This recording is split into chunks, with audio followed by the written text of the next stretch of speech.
16ویں پارے کی تلاوت آج آپ نے نماز تراویح میں سماعت کی ہے۔ اس پارے میں اللہ رب العالمین نے بے شمار قیمتی عناوین پہ بیان فرمایا ہے، اور پھر اس میں ایک عالمگیر قصہ خصوصاً حضرت ذوالقرنین علیہ السلام کا اور حضرت موسیٰ علیہ السلام کا اسی سے بالکل قبل اللہ نے ذکر فرمایا ہے، اور اس میں بے انتہا اسباق اللہ تعالیٰ نے ہمارے لیے چھوڑے ہیں، کیونکہ قرآن جو ہے یہ تفکر اور تدبر کی کتاب ہے، تو ایک ایک واقعے سے کئی نتائج اخذ کیے جا سکتے ہیں۔ اللہ رب العالمین نے قرآن مجید کے اس حصے میں حضرت ذوالقرنین علیہ السلام کا جو تذکرہ کیا ہے، یہ اصلاً یہودیوں کے ایک سوال کا جواب ہے، کیونکہ یہودی آپ علیہ السلام کی نبوت اور رسالت کو آزمانے کے لیے، آپ کو آزمائش میں ڈالنے کے لیے مختلف سوالات کیا کرتے، کبھی کوئی سوال کہ دیکھتے ہیں یہ نبی سچا بھی ہے یا نہیں۔ اسی کا ایک تتمہ اور سوال اور ضمن یہ ہے کہ یہود نے حضرت ذوالقرنین علیہ السلام کے متعلق سوال کیا تھا۔ آج کی اس نشست میں ہم صرف 2 واقعات کو مختصراً بیان کریں گے انشاءاللہ۔ اللہ تعالی ہمیں قرآن مجید کی ان آیات سے صحیح معنوں میں اسباق اخذ کرنے کی توفیق دے۔ حضرت موسیٰ علیہ السلام کے بارے میں ایک روایت ملتی ہے کہ کسی ایک خاص موقع پر جب تعلیم حضرت موسیٰ علیہ السلام اپنی امت کو دے رہے تھے، اسی دوران کسی شخص نے یہ سوال کیا کہ ارض اللہ پر اس وقت اللہ کی زمین پہ سب سے زیادہ بڑا عالم شخص کون ہے، جس کے پاس اس وقت دنیا میں سب سے زیادہ علم ہے؟ موسیٰ علیہ السلام نے اس سوال کے جواب میں یہ کہہ دیا کہ ظاہر سی بات ہے، میں اللہ کا نبی ہوں، اور نبوت کا علم سب سے سرفراز ہوتا ہے، سب سے اعلیٰ ہوتا ہے منصب کے اعتبار سے، کامل ہونے کے اعتبار سے، تو ظاہر سی بات ہے کہ موسیٰ کے پاس پوری دنیا میں سب سے زیادہ علم ہے۔ جب یہ بات کہی تو اللہ رب العالمین نے اس بات کو ایک آزمائش بنا دیا، اور موسیٰ علیہ السلام کو یہ بتلانا مقصود تھا کہ وَفَوْقَ كُلِّ ذِي عِلْمٍ عَلِيمٍ، اللہ نے اس کائنات میں ہر علم والے سے بہتر ایک علم والا اوپر رکھا ہوا ہے، یہ بتلا دینا مقصود تھا۔ تو اللہ تعالیٰ نے حکم یہ دیا کہ آپ فلاں ایک علاقے کی طرف جائیں۔ اب اس حکم کی تکمیل کے اندر موسیٰ علیہ السلام نے اپنے دیرینہ شاگرد حضرت یوشع بن نون علیہ السلام، جن کو موسیٰ علیہ السلام کے بعد نبوت عطا کی گئی، اور یہی مفسرین اور محدثین کے نزدیک زیادہ اوتھینٹک رائے ہے، جنہوں نے حضرت موسیٰ علیہ السلام کا جنازہ بھی پڑھا اور آپ کی تدفین بھی کی تھی، اور واپسی پر بنی اسرائیل نے انہی پر الزام لگا دیا کہ آپ نے موسیٰ کو نعوذ باللہ قتل کر دیا ہے۔ یوشع بن نون کو ساتھ لیا، اور اللہ تعالیٰ اس قصے کا جو نقشہ ہے وہ اس سورہ مبارکہ میں کھینچتے ہیں۔ وَإِذْ قَالَ مُوسَىٰ لِفَتَاهُ لَا أَبْرَحُ، موسیٰ علیہ السلام نے اپنے اس نوجوان شاگرد کے لیے کہا کہ میں نہیں ہٹوں گا، لا ابرح، اللہ نے اب مجھے یہ حکم دیا ہے، میں اس کی تکمیل کر کے رہوں گا۔ سب سے پہلا سبق یہ ملتا ہے کہ جب اللہ کسی چیز کا حکم دے دیں پھر اس کی تکمیل کرنی چاہیے، نہ کہ اس کو ادھورا چھوڑنا چاہیے۔ اللہ نے اب حکم دے دیا، موسیٰ کہتے ہیں لا ابرح، میں ہٹنے والا نہیں ہوں، اب اس کو کر کے رہوں گا۔ اور جب حضرت ابراہیم علیہ السلام کو حکم دیا گیا تو انہوں نے بھی یہی کہا تھا کہ اللہ کا حکم ہے، اسماعیل بیٹے کیا تمہارا ارادہ ہے؟ تو انہوں نے یہی کہا تھا کہ آپ مجھے صبر کرنے والوں میں سے پائیں گے۔ تو یہ انبیاء کی خصلت ہے، ان کی خصوصیت ہے، نیک شخصیت اور نیک بندے کی یہ جو تمنا ہوتی ہے کہ اللہ جب کسی چیز کا حکم دے دے پھر اس کو جلد از جلد پورا کر دیا جائے۔ حتی ابلغ مجمع البحرین او امضی حقبا، موسیٰ علیہ السلام کہتے ہیں کہ چاہے مجھے ہزاروں سال چلنا پڑے، حقبہ کہتے ہیں مدتوں چلتے رہنا، جب تک میں اس کو پا نہیں لوں گا جو اللہ نے مجھے حکم دیا ہے تب تک میں ہٹوں گا نہیں، اور پھر میں اس جگہ پر پہنچوں گا جس کا اللہ نے مجھے حکم دیا۔ مجمع البحرین، یہ عموماً مفسرین نے اور جو وضاحت کرنے والے انہوں نے یہ بتایا ہے کہ یہ اصل میں جو آپ اکثر ایسا دریا دیکھتے ہیں کہ جس میں 2 پانی مکس ہو رہے ہیں، اور ایک کا ایک کلر جو ہے وہ سفید ہے اور دوسرا نیلے رنگ کا ہے، تو یہ مصر کے قریب یا سوڈان کے قریب علاقے میں ایک ایسا دریا پایا جاتا ہے جس کی طرف اشارہ کیا جاتا ہے کہ موسیٰ علیہ السلام اس جگہ پر پہنچے، اور موسیٰ علیہ السلام کا یہ جو سفر ہے یہ جاری تھا۔ اب اللہ رب العالمین نے ان کو حکم دیا ہوا تھا اور یہ مسلسل لمبے سفر کو اختیار کیے ہوئے تھے۔ ایک چٹان کے قریب موسیٰ علیہ السلام نے تھوڑی دیر کے لیے توقف کیا اور ساتھ شاگرد ہیں یوشع بن نون نے، اور پھر اس کے بعد اپنے سفر کو جاری رکھا۔ اللہ تعالیٰ نے یہ حکم دے دیا تھا کہ آپ اپنے سفر کے دوران ایک مچھلی کو فرائی کر کے اپنے ساتھ جو ہے نا وہ زاد راہ کے طور پر لے جائیں۔ اب اسی مچھلی کو اللہ نے نشانی بنانا تھا۔ موسیٰ علیہ السلام ایک جگہ پڑاؤ کر کے چٹان کے پاس سے پھر اپنے سفر کو جاری کرتے ہیں۔ جب آگے پہنچے تو ایک جگہ پر رکے اور بھوک کو محسوس کیا، تو حضرت موسیٰ علیہ السلام نے اپنے شاگرد سے کہا، قال لفتاہ آتنا غداءنا، ہمارا ناشتہ کدھر ہے، کھانا لے کے آؤ، ہمارا بھوک لگ گئی ہے۔ لقد لقینا من سفرنا ھذا نصبا، یہ جو لمبا سفر ہے اس کی وجہ سے مجھے تھکان ہو گئی ہے، میں تھک گیا ہوں۔ موسیٰ علیہ السلام نے جب یہ بات کہی تو یوشع بن نون علیہ السلام کو فوراً سے وہ بات یاد آ گئی جو قصہ پیچھے گزر چکا ان کے ساتھ۔ اب موسیٰ علیہ السلام نے اس چٹان کے قریب آرام کیا تھا، سو گئے تھے، اور یوشع بن نون وہ ڈیوٹی تھی ان کی، وہ قریب بیٹھے ہوئے تھے اور ارد گرد کا جائزہ لے رہے تھے کہ ہمیں کس جانب جانا ہے، کس راستے کی طرف ہم نے اب نکلنا ہے، آگے ہمارا سفر جو ہے وہ کس طرف ہے۔ تو قال ارأیت اذ اوینا الی الصخرۃ فانی نسیت الحوت وما انسانیہ الا الشیطان، جب موسیٰ علیہ السلام نے کہا کہ ناشتہ لے آؤ، مچھلی کہاں ہے، تو انہوں نے جواب دیا، ہو مجھے تو شیطان نے بلا دیا، انسانیہ الشیطان، شیطان نے مجھے بھلا دیا اور میں آپ کو ذکر بھی نہیں کر سکا کہ اس کے ساتھ کیا ہوا، واقعہ کیا پیش آیا۔ تو بتایا کہ میں وہاں موجود تھا، آپ آرام کر رہے تھے، اور اسی وقت میں نے اپنی آنکھوں کے ساتھ دیکھا اس مچھلی نے اپنا راستہ سمندر میں بنا لیا اور وہ سمندر میں زندہ ہو کے تیرنے لگی۔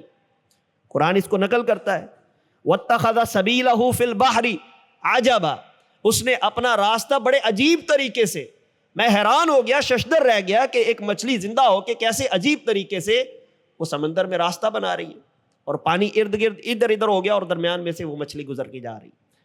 موسیٰ علیہ السلام کے ذہن میں فوراً یہ بات آئی، قال ذلك ما كنا نبغي فارتد على آثارهما قصصا، موسیٰ علیہ السلام نے کہا وہی تو ہم نے جانا تھا، وہی تو اللہ نے نشانی دی تھی، اسی جگہ پہ ہمیں خضر علیہ السلام نے ملنا تھا جس کی طرف ہمیں تعلیم کے لیے بھیجا گیا ہے۔ تو فرتد علی آثارہما قصصا، قرآن کہتا ہے موسیٰ علیہ السلام اپنے قدموں کو پہچانتے ہوئے اسی جگہ پر واپس آئے جہاں پہ مجمع البحرین تھا، یعنی دو دریا جہاں پہ مل رہے تھے۔ وہاں جب پہنچے تو حضرت خضر علیہ السلام کو موسیٰ علیہ السلام نے پا لیا، فوجدا، دونوں نے اس کو پا لیا، عبدا من عبادنا، اللہ کے نیک بندوں میں سے ایک بندے کو، آتیناہ رحمتا من عندنا، جس کو ہم نے اپنی رحمت میں سے علم عطا کر رکھا تھا، وعلمناہ من لدنا علما، اور ہم نے اس کا کوئی استاد دنیا میں نہیں بنایا تھا، من لدنا علما، ہم نے اپنی جانب سے اس کو علم دیا ہوا تھا۔ تو یہ اللہ کی خاص رحمت تھی جس کا اللہ نے ذکر بھی فرما دیا۔ اس من لدنا علما سے ہی آج کے دور میں ایک اصطلاح استعمال کی جاتی ہے علم لدنی کی۔ تو یہ سمجھا جاتا ہے کہ جو انسان کا جو عموماً صوفیاء اکرام جو ہوتے ہیں ترکی کے خاص طور، وہ بڑے چولے پہن کر وہ گھومتے ہیں اور رقص کرتے ہیں، وہ اپنے آپ کو علم لدنی کا شاہکار کہتے ہیں۔ وہ سمجھتے ہیں کہ جو انسان یہ چکر کاٹ کر یا اس طرح کا ذکر کر کے جو اس کے دل میں الہام ہوتا ہے یا وہ سوچ و بچار کرتا ہے، تفکر کرتا ہے، اس کو علم لدنی کہا جاتا ہے۔ تو اسی سے یہ ایک اصطلاح نکلی اور ایک باقاعدہ طور پر فرقہ بن گیا جس کو مولانا روم اور وغیرہ وغیرہ اس کو اپریشیٹ کرتے ہیں، اور اس فرقے کو صحیح درست کہا جاتا ہے۔ اور آپ جانتے ہیں کہ یہ آج کل سوشل میڈیا پہ جو ارطغرل کا جو ڈرامہ مشہور ہوا ہے یا عثمان غازی کا، اس میں بھی ایک خاص قسم کی عبادت دکھائی گئی ہے، حالانکہ وہ اللہ کے رسول صلی اللہ علیہ وسلم سے ثابت نہیں اور نہ صحابہ سے ثابت ہے۔ جو وہ ایک رقص کرنے کی کیفیت اختیار کی جاتی ہے، وہ سراسر ایسی کیفیت ہے کہ جس کا دین سے لینا دینا ہی کوئی نہیں ہے، دور دور تک۔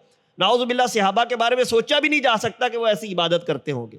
اللہ تعالیٰ نے جب عبادات مرتب کر دی ہیں، ہمارے لیے ہر چیز واضح کر دی ہے، تو پھر ہمیں کسی قسم کے رقص کی ضرورت نہیں ہے کہ ہم رقص کر کے اللہ کو مناتے پھریں، نعوذ باللہ من ذالک۔ تو اسی کو من لدنا علما سے لدنی علم کہا جاتا ہے، جو ترکی کے علاقے میں بہت مشہور ہے، اور اسی سے صوفیاء آگے جو ہے وہ اپنی اصطلاحات کو مرتب کرتے ہیں۔ قال له موسیٰ هل اتبعک علی ان تعلمنی مما علمت رشدا، موسیٰ علیہ السلام نے آ کے ریکویسٹ کی حضرت خضر علیہ السلام سے۔ اب خضر علیہ السلام کی جو شخصیت ہے اس کے بارے میں مختلف اقوال ہیں۔ بعض کہتے ہیں کہ یہ کوئی فرشتہ تھا، بعض کہتے ہیں یہ ایک انسان ہے لیکن اللہ تعالیٰ نے ان کو امر کر دیا ہوا ہے. اور پھر یوٹیوب چینلز پہ آپ دیکھیں گے کہ بڑی بڑی عجیب کہانیاں وہاں پہ ملتی ہیں کہ انہوں نے امرت پی لیا ہے اور پھر ایک علاقے میں جا کے انہوں نے امر ہونے والا پانی پیا اور وہ کائنات جب تک باقی رہے گی وہ امر رہیں گے. حالانکہ ایسا نہیں ہے، کوئی ایسی دلیل نہیں ملتی. خضر علیہ السلام اللہ کے نبی ہیں یا ولی ہیں یہ اللہ ہی بہتر جانتے ہیں، ہمیں اس کے بارے میں کوئی معلومات نہیں ہے، اور نہ ہم جو ہے محدثین اور جتنے بھی مفسرین ہیں ان سے ایسی کوئی چیز پاتے ہیں جس سے ہم مختص کر سکیں کہ لقمان علیہ السلام یا ذوالقرنین علیہ السلام یا پھر خضر علیہ السلام یہ نبی ہیں، ولی ہیں یا فرشتے ہیں یا کیا ہے، ان کے بارے میں کوئی وضاحت نہیں ہے. جو شخصیت ہے اللہ تعالیٰ نے ان کو علم دیا ہے، بس بِاللَّدُنَّا علما، اللہ نے ان کو علم دیا ہے، اللہ نے رحمت عطا کر رکھی ہے، جتنا بتایا گیا اتنا کافی ہے. تو موسیٰ علیہ السلام نے آ کے ریکویسٹ کی کہ مجھے وہ علم سکھا دیجئے کہ جو اللہ نے آپ کو ہدایت کا علم عطا کر رکھا ہے، رشدا. قال انک لن تستطیع معی صبرا. خضر علیہ السلام نے موسیٰ علیہ السلام سے کہا کہ آپ میرے ساتھ رہ تو لیں گے لیکن صبر نہیں کر پائیں گے، اس وجہ سے میں آپ کو جو نا یہ ہدایت کا علم سکھا نہیں پاؤں گا، یہ میری شرط ہے کہ آپ نے تھوڑا سا صبر کرنا ہے. تو موسیٰ علیہ السلام نے کہا وَكَيْفَ تَصْبِرُ عَلَى مَا لَمْ تُحِطْ بِهِ خُبْرًا. خضر علیہ السلام کہتے ہیں کہ جس چیز کا آپ کو پتہ نہیں، آپ کے پاس خبر نہیں ہے، جب میں کوئی کام کروں گا تو آپ اس کے بارے میں انفارمیشن نہیں رکھتے ہوں گے، آپ بول پڑیں گے، اس لیے آپ کو خاموش رہنا پڑے گا. یہ آپ سے علم سیکھنا ہے تو پھر میری پہلی ریکویسٹ ہے آپ سے. قال ستجدنی ان شاء اللہ صابرا. اب موسیٰ علیہ السلام نے کہا کہ آپ ان قریب مجھے دیکھیں گے میں صبر کرنے والوں میں سے ہو جاؤں گا، مجھے آپ صابر پائیں گے. جب بھی آپ کوئی تعلیم و تعلم کا معاملہ کریں گے، میرے سامنے کوئی چیز رکھیں گے علم کی، تو میں اس پر صبر کروں گا. اور اس کے ساتھ موسیٰ علیہ السلام نے ایک لفظ استعمال کیا ہے انشاء اللہ صابرا، کہ آپ انشاءاللہ اگر اللہ نے چاہا تو میں صبر کرنے والا ہوں. پھر اگلا جملہ جو فرمایا ولا اعصی لک امرا، میں آپ کے امر کی حکم کی تکمیل کروں گا، نہ کہ اس کی نافرمانی کروں گا. لیکن یہاں انشاءاللہ نہیں کہا. غور کی بات ہے کہ ایک جملے کے ساتھ انشاءاللہ کہہ دیا موسیٰ علیہ السلام نے، اور دوسرے جملے کے آخر میں یہ نہیں کہا کہ انشاءاللہ میں آپ کے امر کی نافرمانی نہیں کروں. یہاں انشاءاللہ نہیں کہا. اللہ کے رسول صلی اللہ علیہ وسلم نے بھی ایک مسئلے کے اندر جب یہودیوں نے سوال کیا تھا تو آپ انشاءاللہ بھول گئے تھے، اور جبریل جب وہ کئی دنوں تک وہی لے کر ہی نہیں آئے تھے، پھر جب آئے تو انہوں نے بتایا کہ آپ نے انشاءاللہ نہیں کہا تھا. اس وجہ سے اللہ نے وحی کے سلسلے کو تھوڑی دیر کے لیے روک لیا، منقطع کر دیا. تو جب بھی اس سے یہ سبق ملتا ہے، جب بھی آپ کوئی اچھا کام کرنے لگے ہیں تو انشاءاللہ اس کے لیے ضرور کہیں. یہ اللہ کے رسول صلی اللہ علیہ وسلم کی سنت ہے، اور موسیٰ علیہ السلام نے بھی یہاں ایک جملے کے لیے انشاءاللہ کہا، اس پر وہ عمل کر چکے، اور جب انشاءاللہ دوسرے جملے پر نہیں کہہ سکے تو اس میں وہ تردد کا شکار ہو گئے. قال فإن اتبعتنی فلا تسألنی عن شیء حتى احدث لك منه ذکرا. یہاں پہ وہ کہتے ہیں خضر علیہ السلام کہ اب جو ہمارا معاہدہ ہے وہ ہونے لگا ہے، اور موسیٰ علیہ السلام کہتے ہیں میں آپ کی علم سیکھنے کے لیے اتباع کروں گا، اور خضر کہتے ہیں کہ آپ نے مجھ سے سوال نہیں کرنا. فلا تسألنی عن شیء حتی احدث لک، یہاں تک کہ میں خود آپ کو یہ نہ بتا دوں کہ یہ میں نے کام کیوں کیا، میں خود وضاحت کروں گا.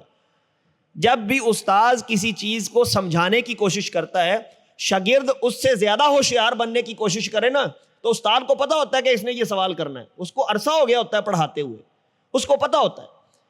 تو شاگرد جو زیادہ ہوشیار بننے کی کوشش کرتا ہے اس کو چاہیے کہ یہ استاذ کے آداب میں سے ایک ادب ہے کہ وہ خاموش رہے، جب اس کا لیکچر مکمل ہو جائے اس کے بعد اس سے یہ سوال پوچھے کہ میں یہ سوال اپنے ذہن میں رکھتا ہوں، آپ اس کا جواب دے دیجئے. درمیان میں ٹوکنا نہیں چاہیے. تو یہی حضرت خضر علیہ السلام نے کہا کہ آپ نے درمیان میں نہیں ٹوکنا مجھے.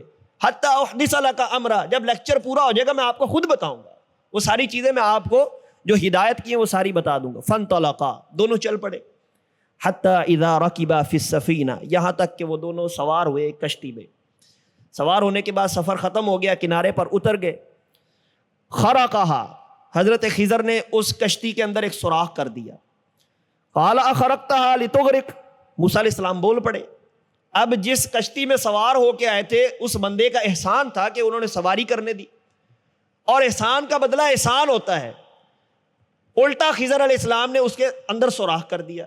موسیٰ علیہ السلام اللہ کے پیغمبر ہیں اور وہ دینیات سمجھانے کے لیے آئے ہیں، بھلائی خیر شر سے بچانے کے لیے آئے ہیں.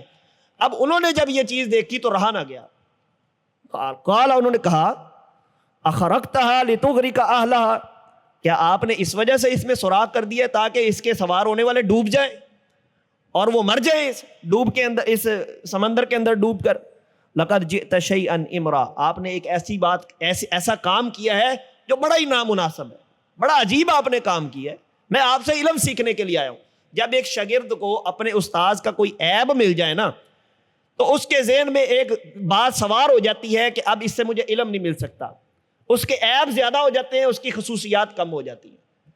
تو حضرت موسیٰ علیہ السلام کے ذہن میں یہ بات آ گئی کہ یہ استاد جی نے کیا کر دیا ہے، میں ان سے علم سیکھنے کے لیے آیا ہوں اور انہوں نے تو لوگوں کو جو ہے نا نقصان دینا شروع کر دیا ہے۔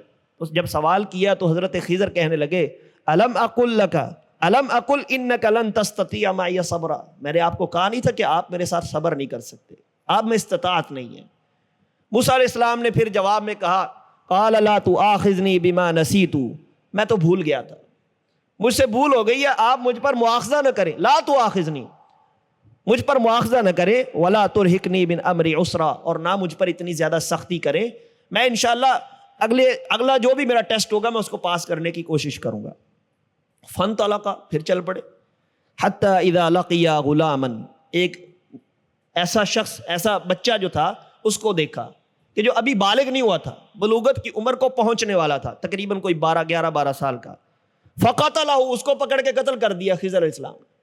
اب نبی موسیٰ علیہ السلام نے دیکھا کہ بلا وجہ ہی پکڑ کے ایک بچے کو قتل کر دیا خضر علیہ السلام نے، تو رہا نہ گیا، قال اقتلت نفسا زکیہ، کہ آپ نے ایک ایسے بچے کو قتل کر دیا کہ جس کا کوئی گناہ ہی نہیں تھا، زکیہ، پاک تھا، اور بلوغت سے قبل اس کا گناہ بھی نہیں کوئی لکھا گیا تھا۔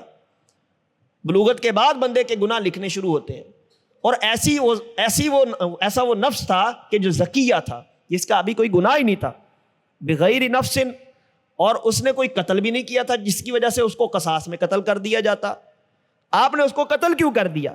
لقد جئت شیئا نکرا، آپ نے بڑا ہی عجیب کام کیا، یہ آپ نے کیا کر دیا؟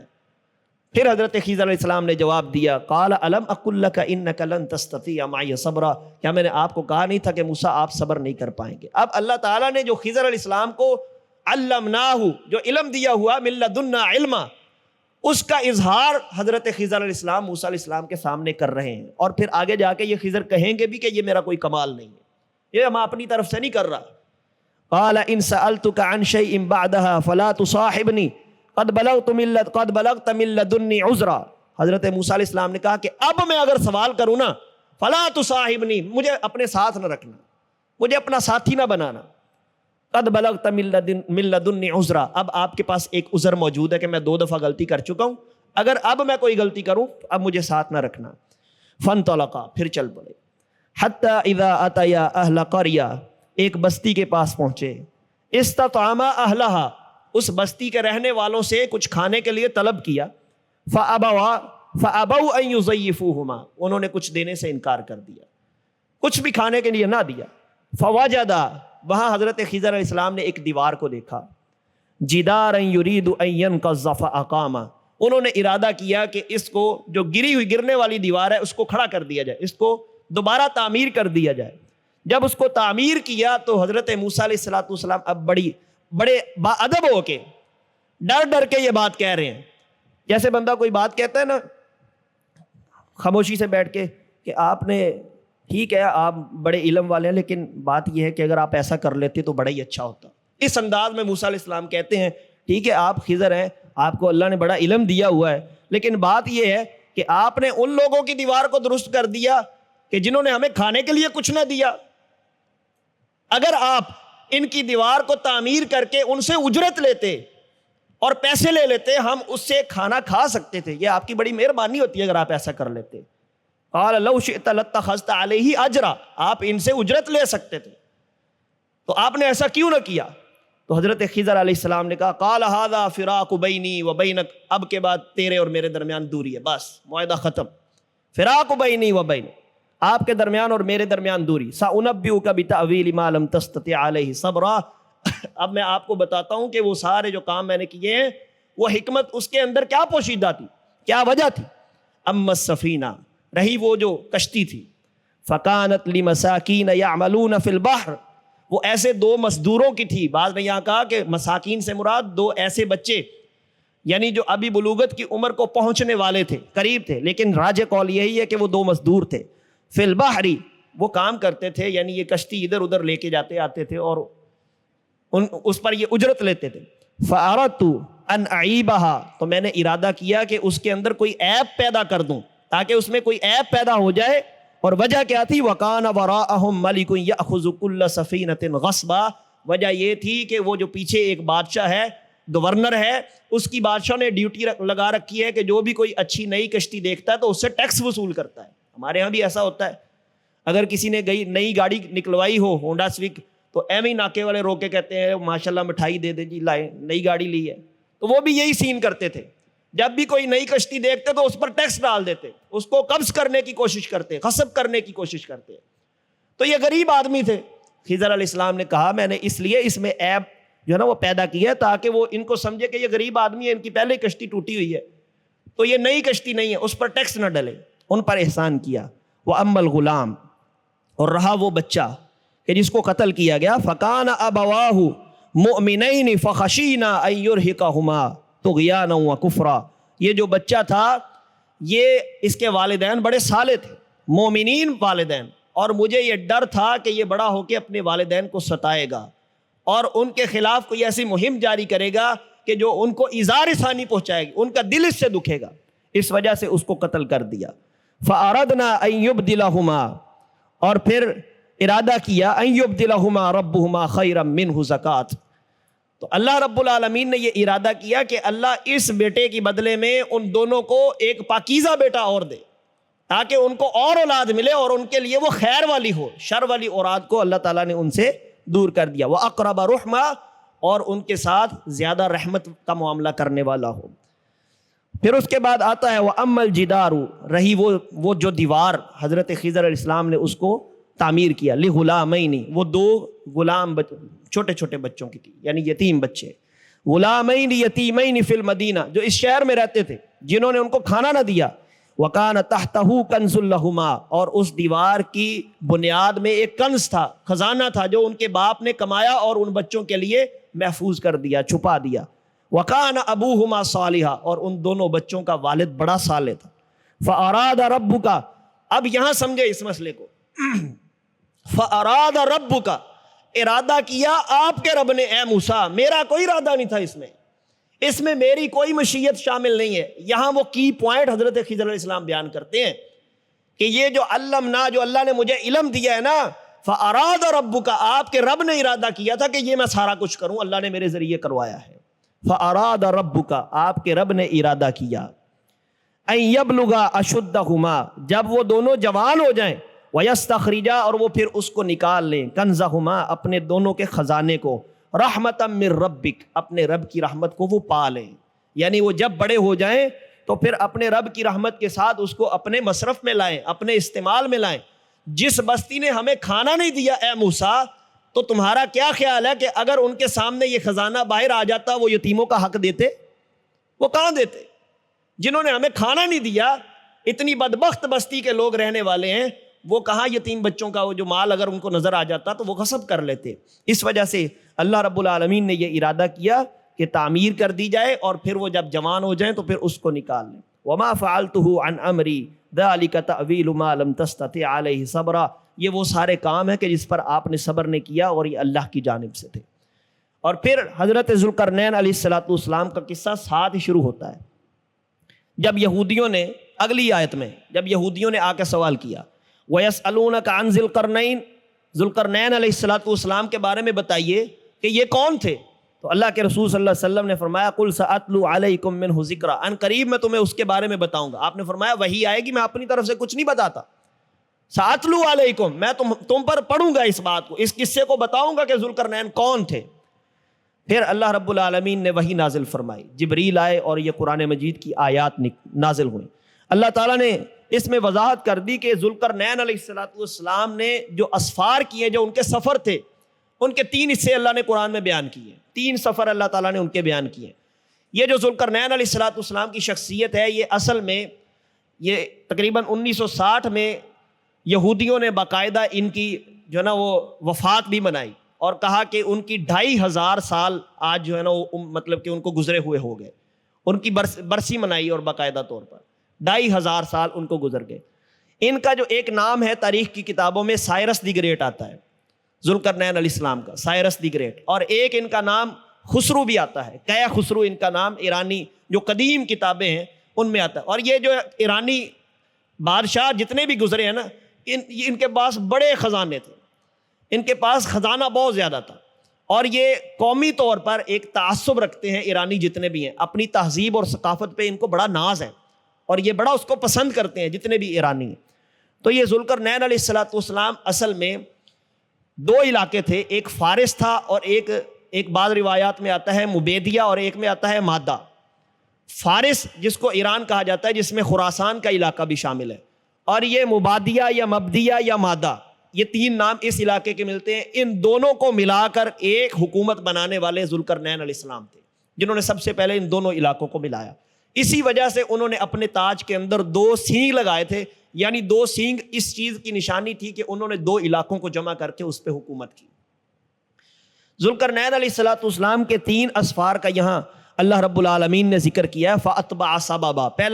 پہلا جو ہے نا ان کا، انہوں نے اسباب تیار کیے، لشکر تیار کیا، اور پھر ایک لمبی جو ہے وہ فوج لے کر اپنے ساتھ نکلے، حتیٰ اذا بلغ مغرب الشمس، یہاں پہنچے کہ جہاں سورج غروب ہوتا ان کو نظر آیا، وجدہا، انہوں نے اس کو پایا، تغرب فی عین حمیۃ، ایک چشمے نما دریا کے اندر ڈوبتا ہوا کیچڑ کے درمیان۔ اب اس کے بارے میں اگر ہم جائزہ لیں تو یہ ڈیڈ سی، جس کو میڈیٹیرین سی کا بالکل، جس کو بحر اسود کہا جاتا ہے، ڈیڈ سی جس کو کہا جاتا ہے، یہ مصر والی سائڈ پہ اور ترکی کے نیچے والی سائڈ پہ آتا ہے، جس کا جو ہے وہ رنگ پانی کا سیاہ ہے، کیچڑ نما ہے ایک جانب جا کے، اور وہ ابھی بھی ایسا ہی ہے۔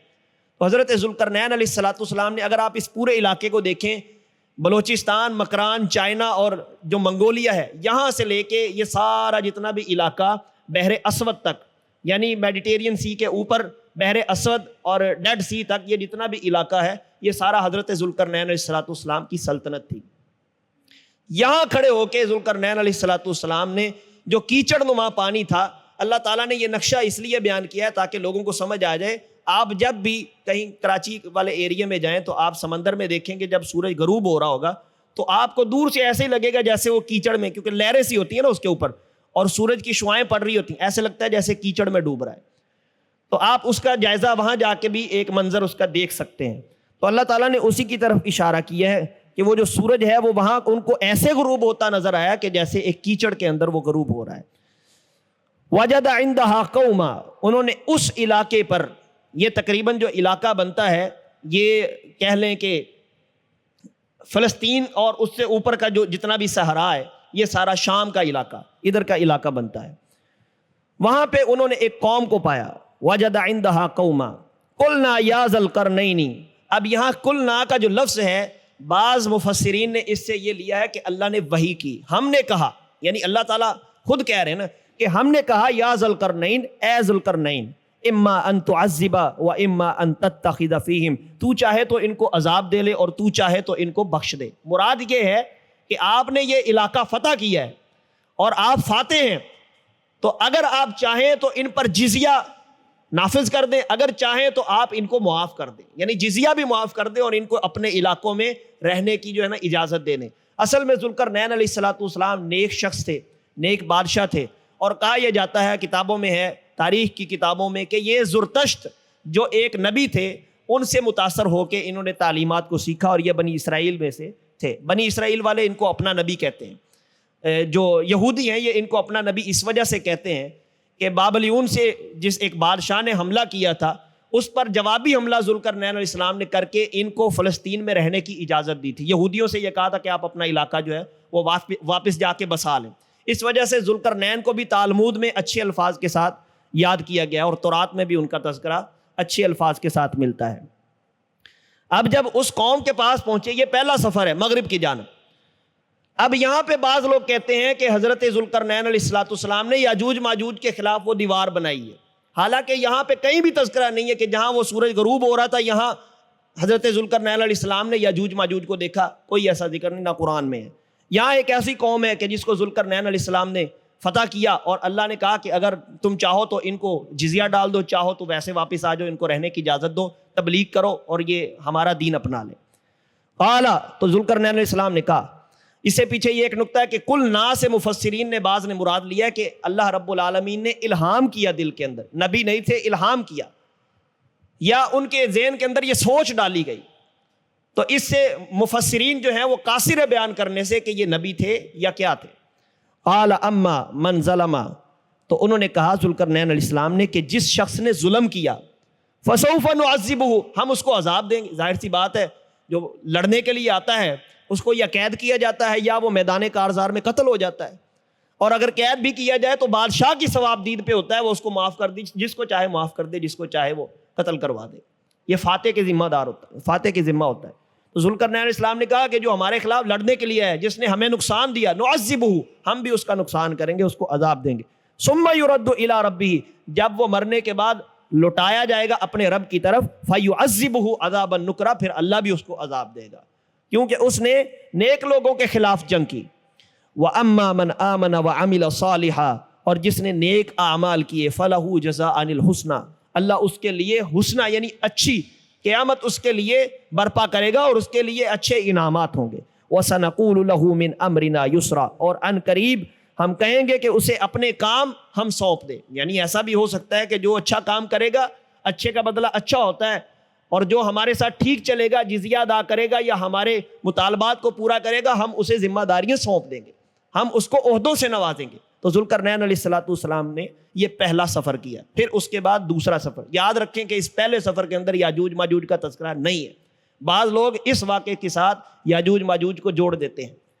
دوسرا سفر، ثم اتبع سببا، پھر انہوں نے اپنے اسباب کو تیار کیا، اپنے لشکر کو تیار کیا، ایک اور علاقے کی جانب نکلے، اور مفسرین نے لکھا ہے کہ یہ مشرق کی جانب، قرآن مجید میں بھی اس کا تذکرہ آ گیا، کیونکہ مشرق سے سورج طلوع ہوتا ہے۔ حتی اذا بلغ مطلع الشمس، جب وہ پہنچے اس جگہ پر جہاں سے سورج طلوع ہوتا تھا، وجدہا، انہوں نے اس کو پایا، یعنی ایک قوم کو پایا، تطلع علی قوم لم نجعل لهم من دونها سترا، اللہ فرماتے ہیں کہ ایک ایسی قوم کو ذوالقرنین علیہ السلام نے پایا کہ جن کے اوپر سورج طلوع ہو رہا تھا اور سورج اور ان کے درمیان کوئی اوٹ نہیں تھی۔ مراد یہ ہے، اس سے یہ پتہ چلتا ہے، اور مفسرین نے بھی لکھا ہے، امام راضی رحمۃ اللہ تعالی علیہ کہتے ہیں اس سے مراد یہ ہے کہ ان لوگوں میں جو ابھی وحشی قبائل تھے اور بربریت ان میں تھی، وہ جانور کھایا کرتے تھے، مردار کھایا کرتے، ابھی ان میں تہذیب نہیں آئی تھی، وہ اپنے گھروں کو صرف دیواروں کی طرح بناتے تھے اور اوپر چھت نہیں ڈالتے تھے۔ اس وجہ سے اللہ تعالیٰ نے فرمایا کہ ان کے درمیان اور سورج کے درمیان کوئی اوٹ نہیں تھی، ایسی قوم کو پایا، ان کی قوم میں ابھی چھت ڈالنے کا رواج نہیں آیا تھا، وہ صرف دیواریں بناتے تھے، وحشی قبائل۔ یہ اگر آپ ان کی چنگیز خان کی اور ہلاکو خان کی پرانی ہسٹری کو پڑھ کے دیکھیں تو یہ اسی طرح کا خاندان ان کا سارا پیچھے چلتا آ رہا ہے، یہ مردار کھانے والے۔ اور آج بھی آپ چائنا میں جائیں تو آپ کو طرح طرح کے بچھو اور اس طرح کے چوہے وہ کھاتے ملتے ہیں آج بھی۔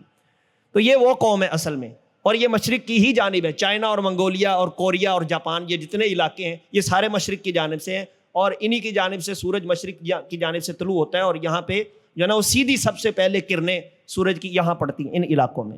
تو یہاں جب حضرت ذوالقرنین علیہ السلام پہنچے، لم نجعل لها من دونها سترا، اللہ کہتے ہیں کہ اس سورج کے درمیان اور اس قوم کے درمیان چھت نہیں ہوتی تھی۔ کذالک وقد احطنا بما لدیہ خبرا، اللہ تعالیٰ نے ذوالقرنین علیہ السلام کو یہاں بہت ساری اخبار سے نوازا کہ جن خبروں کا پہلے احاطہ کسی شخص نے نہیں کیا تھا، یعنی نئی چیزیں ایکسپلور کی انہوں نے، ایکسپوجر ان کا بڑا۔ ثم اتبع سببا، اب یہ دو سفر ہو گئے۔ تیسرا سفر، اب ذوالقرنین علیہ السلام، اللہ رب العالمین تیسری دفعہ کہہ رہے ثم اتبع سببا، پھر ذوالقرنین علیہ السلام نے اپنے علاؤ لشکر کو دوبارہ سے تیار کیا۔ اب یہ تیسرا سفر جو ہے، ایک مغرب کی جانب ہو گیا، ایک مشرق کی جانب ہو گیا، اب شمال کی جانب ہے۔ شمال کی جانب جو رشیا کا علاقہ ہے، اور یہ تاجکستان، ازبکستان، آذربائیجان، جس کو میرے خیال سے مڈل ایشیا کہتے ہیں، مڈل ایسٹ کا اتنا مڈل ایسٹ عرب کا علاقہ ہے، سینٹرل ایشیا کا جو علاقہ ہے، اس جانب حضرت ذوالقرنین علیہ السلام نے اپنا سفر شروع کیا۔ نوح علیہ السلام کے 3 بیٹے تھے، حام، سام اور یافس۔ یہ اصل میں یافس کی اولاد ہے ساری، جو رشیا میں آباد ہوئی تھی اس علاقے میں جا کے, اور ایک بیٹے کا نام یافس کے ایک بیٹے کا نام ماسکو تھا. ہو سکتا ہے کہ جو ماسکو شہر ہے رشیا یہ اسی کے نام سے ہوئی کیونکہ یہ ایک قدیم تہذیب ہے. اور پھر اس کے بعد گوگ ایک نام تورات میں آتا ہے اور انجیل میں اس کا تذکرہ ملتا ہے نوح علیہ السلام کے ایک بیٹے کا. تو اس قوم کی جانب یہ بھی وحشی قبائل تھے اور یہ بھی شکار کرنا اور نیزہ اور بھالا کے ذریعے سے شکار کر کے پھر کھایا کرتے تھے. جب حضرت ذوالقرنین علیہ السلام نے اس شمال کی جانب سفر کیا حتی اذا بلغ بین السدین, دو پہاڑوں کے درمیانی وادی کے قریب پہنچے, وجد من دونہما قوما, وہاں حضرت ذوالقرنین علیہ السلام نے ایک قوم کو پایا. اب یہ ایک قوم ہے کہ جو مظلوم ہے, لا یکادون یفقہون قولا, وہ ان کی قول کو ان کی بات کو سمجھ نہیں سکتے تھے. ذوالقرنین علیہ السلام کی بات ان کو سمجھ نہیں آتی تھی, ان کی بات ان کو سمجھ نہیں آتی. اللہ قرآن میں کہتے ہیں لا یفقہون قولا, ایک دوسرے کے قول کو سمجھ نہیں پاتے, ان کی زبان ہی اور تھی. ذوالقرنین کی زبان پرشین تھی, ایرانی تھے, اور ان کی زبان اور تھی, ان کی زبان اور تھی. اسی طرح سے انہوں نے اپنا کوئی اشاروں کے ذریعے سے سمجھانے کی کوشش کی ذوالقرنین علیہ السلام کو کہ ہمارے پاس ایک قوم ہے, قالوا یا ذوالقرنین, اے ذوالقرنین, ان یاجوج و ماجوج, یہاں اللہ نے قرآن میں تذکرہ کی, یہ تیسرا سفر ہے. ان یاجوج و ماجوج, یہاں تیسرے سفر میں اللہ نے ذکر کیا یاجوج ماجوج کا. مفسدون فی الارض, وہ زمین میں فساد کرتے ہیں, دنگا اور ہمیں آ کے مارنا شروع کر دیتے ہیں. فہل نجعل لک خرجا علی ان تجعل بیننا وبینہم سدا, کیا آپ کو یہ ایسا حل پاتے ہیں کہ ہم آپ کو جزیہ ادا کریں؟ ہم آپ کی ماتحتی میں آ جاتے, آپ نے ہمیں فتح کر لیا ہے, ہم جزیہ دینے کے لیے تیار ہیں, لیکن ہمارا صرف ایک چھوٹا سا مطالبہ ہے. یہ ایک قوم ہے یاجوج ماجوج, یہ ان پہاڑوں کی دوسری جانب رہتی ہے, درمیان میں ایک وادی ایک راستہ ہے, وہاں سے گزر کے آ کے وہ ہمارے بچوں کو اٹھا کے لے جاتے ہیں, باندیاں بنا لیتے ہیں, اور اس کے بعد ہماری خواتین کا نقصان کرتے ہیں, ہمارے گھروں کا نقصان کرتے ہیں, ہماری کھیتی اجاڑ جاتے ہیں. بعض لوگوں کے ذہن میں یہ کنسیپٹ ہوتا ہے یاجوج ماجوج کے بارے میں کہ ان کے بڑے بڑے کان ہیں اور بڑے بڑے دانت ہیں اور بڑی بڑی آنکھیں ہیں, جیسے کوئی مونسٹر ٹائپ چیز ہوتی ہے. حالانکہ یہ ایک وحشی قبیلہ ہے. زیادہ تر مفسرین نے اس بات کی طرف اشارہ کیا ہے, ہو سکتا ہے اللہ تعالیٰ نے ان کی حیت اور کیفیت قیامت کے نزدیک تبدیل کر دی ہو, اور پھر وہ جب آئیں تو وہ اس طرح کے ہوں. لیکن جب ذوالقرنین علیہ السلام نے اس قوم کے پاس پہنچے تو انہوں نے جو حلیہ اور حیت اور کیفیت بیان کی ہے وہ کوئی وحشیانہ اس طرح کی نہیں ہے کہ وہ کوئی مونسٹر ٹائپ چیز تھے یا کوئی دو ہیکل چیزیں تھیں. بس صرف وہ ایک قبیلہ تھا کہ جو نقصان دیتا تھا, جیسا کہ حبشی قبائل ہوتے ہیں, ان کے بڑے بڑے لوگ ہوتے ہیں اور بڑے بڑے جسے ہوتے ہیں, جسم ہوتے ہیں, اور وہ اس طرح کے وحشیانہ کام کرتے ہیں. یا آدم خور قبیلہ جس طرح سمجھ, نیشنل جغرافیہ پہ اگر آپ نے کبھی دیکھا ہو تو آدم خور قبائل ہوتے ہیں, کالے سیاہ ہوتے ہیں, انہوں نے کچھ نتھنیاں سی اپنے ناکوں میں اور کانوں میں پہنی ہوتی ہیں, اور بھالے اور اس طرح کی چیزیں استعمال کرتے ہیں, نیزے استعمال کرتے ہیں مارنے کے لیے. تو یہ ایک ایسا قبیلہ تھا. تو حضرت ذوالقرنین علیہ السلام سے انہوں نے ریکویسٹ کی کہ کیا آپ ہماری کوئی مدد کر سکتے ہیں؟ قال ما مکنی فیہ ربی خیر فاعینونی بقوہ, انہوں نے کہا کہ جو تم جزیہ دینے کی مجھے کوشش کر رہے ہو یا مجھے ریکویسٹ کر رہے ہو کہ یہ لے لو, مجھے اللہ نے بڑا خیر دی ہوئی ہے. فاعینونی بقوہ, اللہ نے مجھے قوت بھی بڑی دی ہے, خیر بھی میرے پاس موجود ہے, مال بھی میرے پاس موجود ہے, مجھے اس کی ضرورت نہیں ہے. اجعل بینکم وبینہم ردما, ہم آپ کے اور ان کے درمیان ایک بند بنا دیتے, جیسے ڈیم ہوتا ہے, ڈیم کی ایک دیوار ہوتی ہے. اور پھر تاریخ میں لکھا ہے کہ یہ 50 فٹ اونچی دیوار تھی, 50 فٹ اور تقریباً 1.5 کلومیٹر جو ہے نا وہ لمبی دیوار ہے. اس طرح کہ اس وادی کے درمیان میں, دو پہاڑوں کے درمیان میں جو درہ تھا اس کے اوپر حضرت ذوالقرنین علیہ السلام نے اس کو تعمیر کیا. آتونی زبر الحدید, میرے پاس لے آؤ. اب وہ اللہ تعالیٰ نے نقشہ بیان کیا کہ جب اس کو تعمیر کیا جا رہا, اس دیوار کو بنایا جا رہا, آتونی زبر الحدید, ذوالقرنین کہتے ہیں کہ میرے پاس لوہے کی جو تختے ہیں ان کو لے کر آؤ. وہ جوڑے گئے. حتی اذا ساوا بین الصدفین, جب انہوں نے ان کو جوڑ لیا اور ایک دیوار کی طرح کھڑا کر لیا, یعنی پہلے لا کے کھڑے کیے گئے, کھڑے کرنے کے بعد ان کو جوڑا گیا تختوں کو جو 50 فٹ اونچے تھے, 50 ہاتھ اونچے تھے. پھر اس کے بعد ذوالقرنین علیہ السلام نے کہا قال انفخوا حتی اذا جعلہ نارا, کہ ایک آگ کو جلاؤ, اس کو پھونکو اور اس کے قریب جلاؤ تاکہ یہ گرم ہو جائے, یہاں تک کہ وہ جو جتنی بھی وہ تختے تھے جو لوہے کے وہ سرخ ہو گئے. جیسے ہم بٹی میں کوئی چیز ڈالتے ہیں تو وہ سرخ ہو جاتی ہے. سرخ ہونے کے بعد وہ دونوں تختے آپس میں مل گئے, جڑ گئے. جب وہ جڑے تو آتونی افرغ علیہ قطرا, حضرت ذوالقرنین کہتے ہیں کہ میرے پاس لے کے آؤ پگھلا ہوا تانبا اور سیسا تاکہ میں اس کے اوپر اب ڈلوا دوں اور یہ مستقل طور پر ٹھہر جائے، پکی ہو جائے دیوار، اور پھر جب یہ نرم ہو جائے گی، جب اس کی حدت اور شدت ختم ہو جائے گی، ٹھنڈی ہو جائے گی، تو یہ اس طرح کی ہو جائے گی کہ اس کے اوپر نہ کوئی چڑھ سکے گا، نہ اس کے اوپر کوئی کنڈی ڈال کے اوپر چڑھنے کی کوشش کر سکتا ہے۔ جب بھی کوئی ایسی چیز سوراخ کرنے کی بھی کوشش کرے گا تو وہاں کوئی چیز جو ہے وہ اٹکے گی نہیں۔ فَمَسْتَطَاعُوا أَن يَظْهَرُوهُ وَمَا اسْتَطَاعُوا لَهُ نَقْبًا، اس میں کوئی نقب نہیں لگا سکے گا، کسی میں استطاعت نہیں ہوگی کہ اس کے اوپر چڑھ سکے۔ اور پھر یہ سارا کام کرنے کے بعد ذوالقرنین علیہ السلام نے کہا قَالَ هَذَا رَحْمَةٌ مِّن رَّبِّي، یہ میرا کوئی کمال نہیں ہے۔ جیسے موسیٰ علیہ السلام نے اور خضر علیہ السلام نے پہلے کہہ دیا، خضر علیہ السلام نے جتنے بھی کام کیے اس کرنے کے بعد کہا کہ میں ان تمام کاموں کی نسبت اپنے رب کی طرف کرتا ہوں۔ یہاں بھی ذوالقرنین علیہ السلام نے یہ بات کہہ دی، قال هذا رحمۃ من ربی، یہ میرے رب کی رحمت ہے، میرا کوئی کمال نہیں۔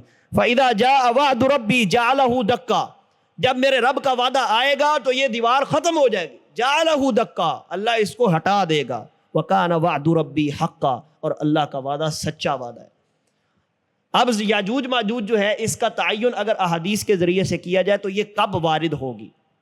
حضرت عیسیٰ علیہ السلام کے ظہور کے بعد، امام مہدی علیہ السلام کے ظہور آنے کے بعد، 40 سالہ حکومت قائم ہونے کے بعد، امن امان قائم ہونے کے بعد، سب کچھ ہونے کے بعد، جو آگ آخری نکلے گی جس کے بارے میں آتا ہے حدیث مبارکہ میں کہ وہ مشرق سے نکلے گی اور مغرب تک لوگوں کو بھگاتی ہوئی لے جائے گی، اور لوگ وہاں بھی سواریوں کا ایک دوسرے سے لین دین کر رہے ہوں گے۔ مثلا حدیث مبارکہ میں آتا ہے کہ ایک شخص، وہ آگ نکلنے کی وجہ سے لوگ بھاگ رہے ہوں گے نا مغرب کی جانب، تو وہاں ایک سودا کرنے والا اپنی اونٹنی کا سودا کرے گا تاکہ وہ اس آگ سے بھاگ کر وہاں جا سکے، مغرب کی جانب بھاگ سکے۔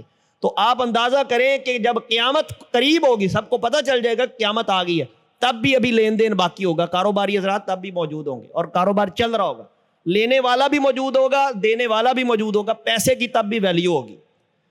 اور پھر وہ اپنی سواری کو لے کے، یعنی جو بھی وہ گاڑی خریدے گا یا جو بھی کرے گا، وہ مغرب کی جانب بھاگے گا۔